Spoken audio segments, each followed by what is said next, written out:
Welcome to Energy Aggregation Program, their history, purpose, processes, and results. This is the third in a series of short videos. Our first video was Duke Energy bills, energy aggregation, and prices to compare. This one focused on comparing Duke Energy rates with other energy companies. The second one was Duke Energy bills, why are my energy rates so high?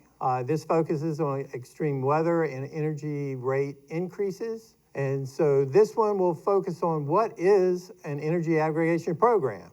So let's get started. So what is an energy aggregation program? Well, basically, in a nutshell, it is just pooling a community together, using it for a stronger buying power to get better conditions and rates with energy companies.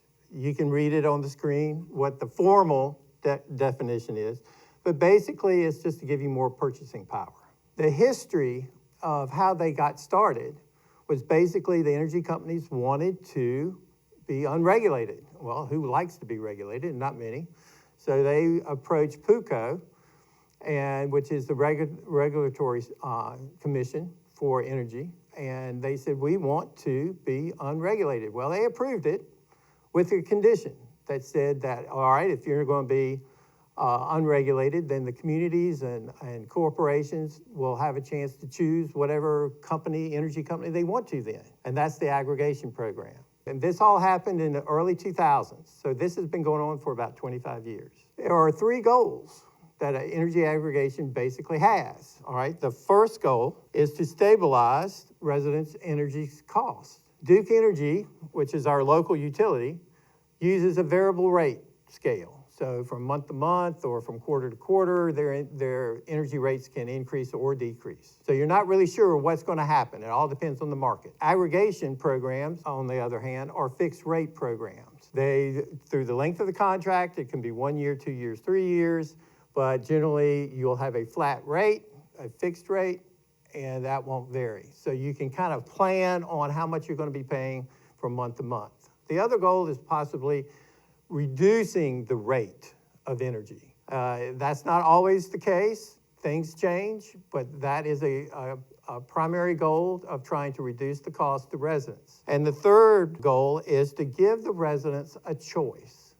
Since Duke Energy and all the other utility companies are unregulated, now you can pick a company that you like. They might have lower rates for longer periods of time, and you get to be the master of your account.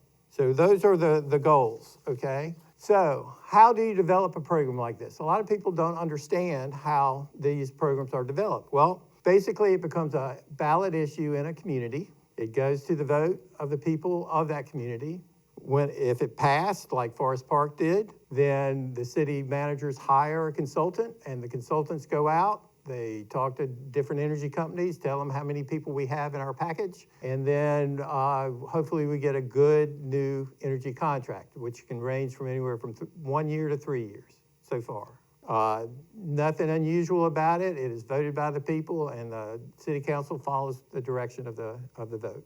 The interesting thing, though, is once the first contract's over, you got to get another contract. And so our energy consultants, again, will go out on the market, talk to different energy companies, and then we'll select the best deal that they possibly can.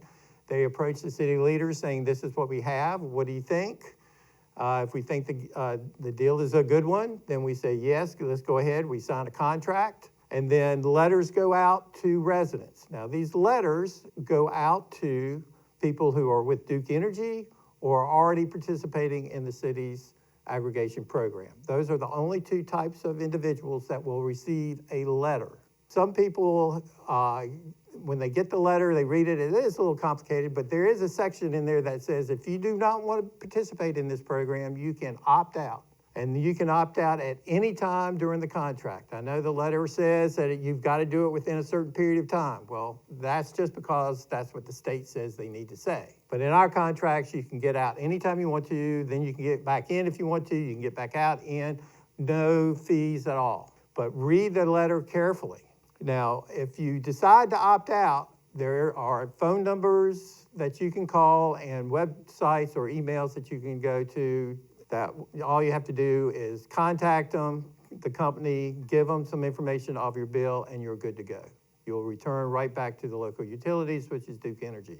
Some people have talked about they're tired of getting these letters. They want to stay with Duke forever. That's fine. That's your choice. And that's the whole purpose of these aggregation programs, to give you choice. Unfortunately, the only time you can permanently get out of an opt-out program, aggregation program, is with electric. Natural gas, you'll always get a letter letting you know a new contract is in. If you don't want to be a part of it, you're always going to have to call and say, I don't want to be a part of it. But for electric, there is information, hopefully it's on your screen, where you can permanently opt out of an electric aggregation program, and you will always be with Duke Energy until you change it. So there you go. So that is an energy aggregation program. Now, what are the results of Forest Park's program? And with electric, we have done very well over the last 5 years. That's the length of our program. We've saved the community approximately $3 million.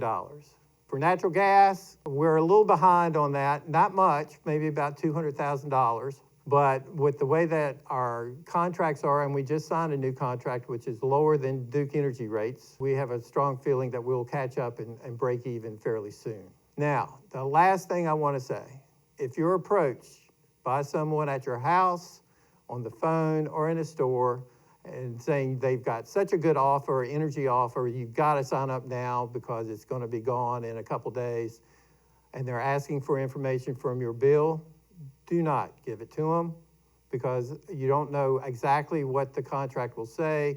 You don't know if it's variable rate. You don't know if there are termination fees. You don't even know the company. So please do not give out your information, your Duke Energy bill information, because I have worked with people to undo some things which were pretty bad. So with all that in mind, I hope this helps. I hope this clarifies what an energy aggregation program is, and y'all have a great day.